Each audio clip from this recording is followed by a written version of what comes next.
Assalamualaikum warahmatullahi wabarakatuh. Perkenalkan, nama saya Kesha Rizky Maulina, teman saya Miski Imdadia dan Kurata Ayun. Di sini kami akan menjelaskan tentang investasi di reksadana syariah. Bagi teman-teman yang sudah bekerja atau sudah mempunyai usaha dan ingin berinvestasi, tapi masih bingung bagaimana caranya berinvestasi, sekarang teman-teman enggak usah bingung lagi, karena hasil usaha teman-teman bisa diinvestasikan sekarang pada reksadana syariah. Reksadana syariah bertujuan untuk mengelola keuangan di masa akan datang dan juga menjaga keuangan. Karena sekarang sudah ada reksadana syariah, jadi investasi pun lebih mudah dilakukan. Jadi apabila teman-teman belum mengerti apa itu reksadana syariah, kami akan menjelaskan penjelasan tentang reksadana syariah. Sebelum mengetahui lagi lebih lanjut tentang reksadana syariah, kita harus mengetahui dulu apa itu reksadana. Reksadana adalah wadah yang digunakan untuk menghimpun dana dari masyarakat pemodal untuk selanjutnya diinvestasikan dalam portofolio efek oleh manajer investasi. Efek yang dimaksud di sini adalah seperti surat-surat berharga, termasuk surat pengakuan utang, saham, obligasi, dan pasar uang. Lembaga reksadana adalah emiten atau penerbit unit-unit sertifikat saham yang kegiatannya utamanya adalah melakukan investasi dalam efek, investasi kembali, atau perdagangan efek di bursa efek. Bagaimana definisi reksadana syariah? Reksadana syariah adalah reksadana yang beroperasi menurut ketentuan dan prinsip syariah Islam, baik dalam bentuk akad antara pemodal sebagai pemilik harta atau juga disebut dengan sahib al-mal dengan manajer investasi sebagai wakil, maupun antara manajer investasi sebagai wakil dengan pengguna investasi. Salah satu tujuan dari reksadana syariah ini adalah memenuhi kebutuhan kelompok investor yang ingin memperoleh pendapatan investasi dari sumber dan cara bersih, dan data juga dipertanggungjawabkan secara agama serta sejalan dengan prinsip-prinsip syariah. Bagaimana pandangan syariah tentang reksadana? Pandangan syariah tentang reksadana syariah ini dikutip dari Loka Karya Alim Ulama tentang reksadana syariah yang diselenggarakan oleh Majelis Ulama Indonesia bekerja sama dengan Bank Muamalat Indonesia.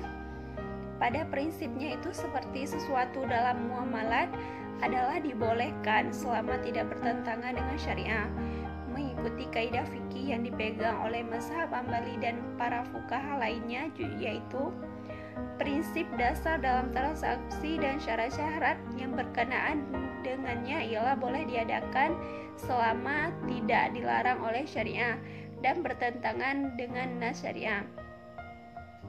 Di dalam suatu transaksi bisnis, yang paling penting di dalam hukum Islam muamalah adalah akad. Jadi bentuk-bentuk reksadana syariah akan dijelaskan oleh teman saya Kurata Ayun. Baik, saya akan membaca tentang bentuk-bentuk reksadana syariah. Yang pertama adalah reksadana berdasarkan hukum yang terbagi kepada dua. Yang pertama adalah reksadana berbentuk perseroan terbatas, merupakan suatu perusahaan yang bergerak pada pengelolaan portofolio investasi pada surat-surat berharga yang tersedia di pasar investasi.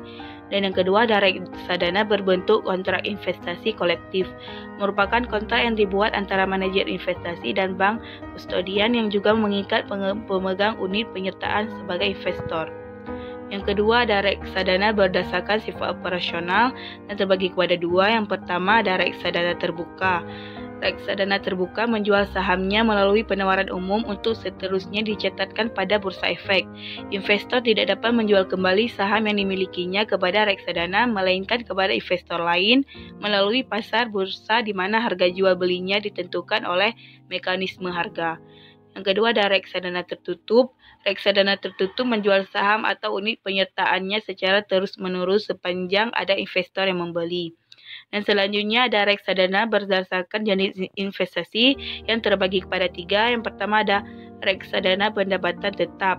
adalah reksadana yang apabila dalam alokasi investasi ditentukan bahwa sekurang-kurangnya 80% dari nilai aktivanya yang diinvestasikan dalam efek hutang dan sisanya dapat diinvestasikan seluruhnya atau sebagian dalam efek hutang.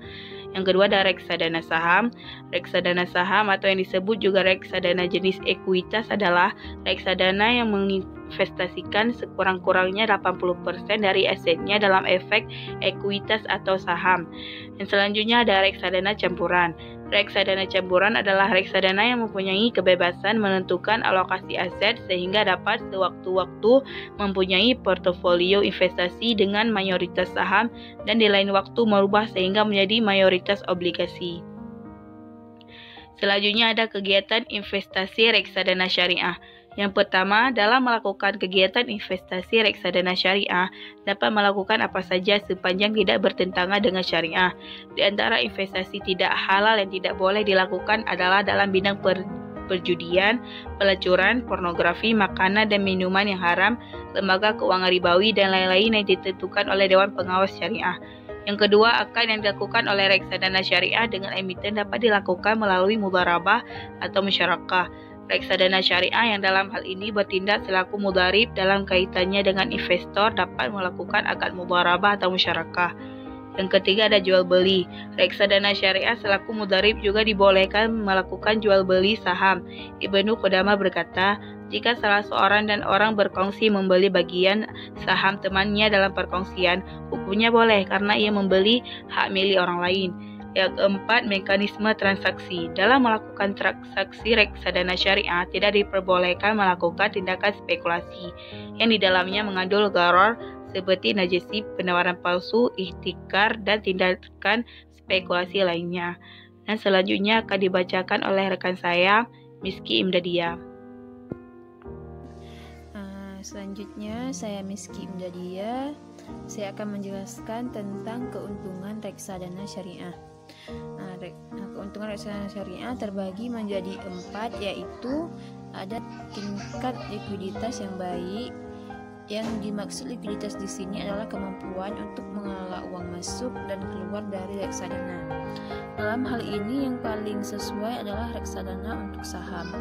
Yang kedua ada manajer profesional. Reksadana dikelola oleh manajer investasi yang andal. Ia mencari peluang investasi yang paling baik untuk reksadana tersebut. Manajer investasi bekerja keras untuk meneliti ribuan peluang investasi bagi pemegang saham atau unit reksadana oleh tujuan investasi dari reksadana tersebut. Yang ketiga ada diversifikasi.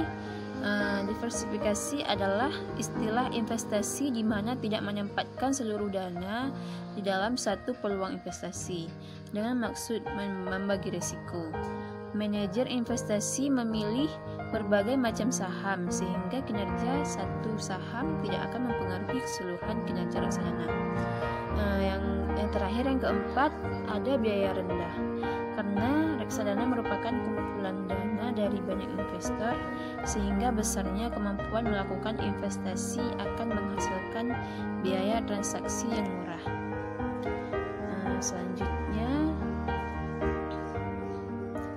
Selanjutnya ada risiko reksadana syariah. Risiko reksadana itu yang pertama ada risiko perubahan kondisi ekonomi dan politik.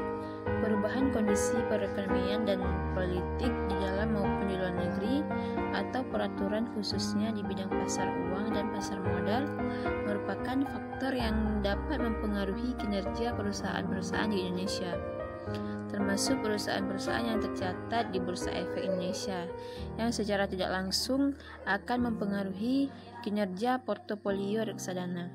Yang kedua itu risiko berkurangnya nilai unit penyertaan. Nilai unit penyertaan reksadana dapat berfluktuasi akibat kenaikan atau penurunan nilai aktiva bersih reksadana. Penurunan dapat disebabkan oleh yaitu perubahan harga efek, ekuitas, dan efek lainnya. Biaya-biaya yang dikenakan setiap kali pemodal melakukan pembelian dan penjualan. Yang ketiga, ada risiko wan prestasi oleh pihak-pihak terkait. yaitu resiko ini dapat terjadi apabila rekan usaha manajer investasi gagal memenuhi kewajibannya. Yang keempat, ada risiko likuiditas, yaitu penjualan kembali atau pelunasan tergantung pada likuiditas dari portofolio atau kemampuan dari manajer investasi untuk membeli kembali atau melunasi dengan menyediakan uang tunai. Nah, yang kelima, ada risiko kehilangan kesempatan. Dalam hal ini, terjadinya kerusakan atau kehilangan atas surat-surat berharga dan aset reksadana yang disimpan di bank kustodian. Bank kustodian dilindungi oleh asuransi yang akan menanggung biaya penggantian surat-surat berharga tersebut.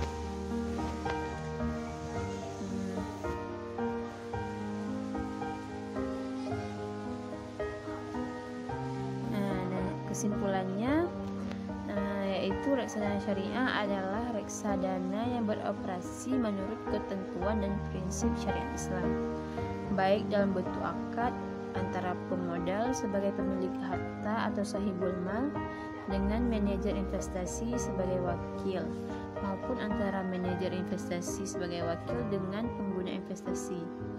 Syariah dapat menerima usaha semacam reksadana sepanjang hal yang tidak bertentangan dengan syariah. Bentuk-bentuk reksadana syariah meliputi yaitu ada reksadana berdasarkan hukum, reksadana berdasarkan sifat operasional, reksadana berdasarkan jenis investasi. Pilihan dalam reksadana ada dua, yaitu aspek keuangan dan non keuangan. Sekian presentasi dari kelompok kami. Apabila ada kekurangan, kami mohon maaf. Assalamualaikum warahmatullahi wabarakatuh.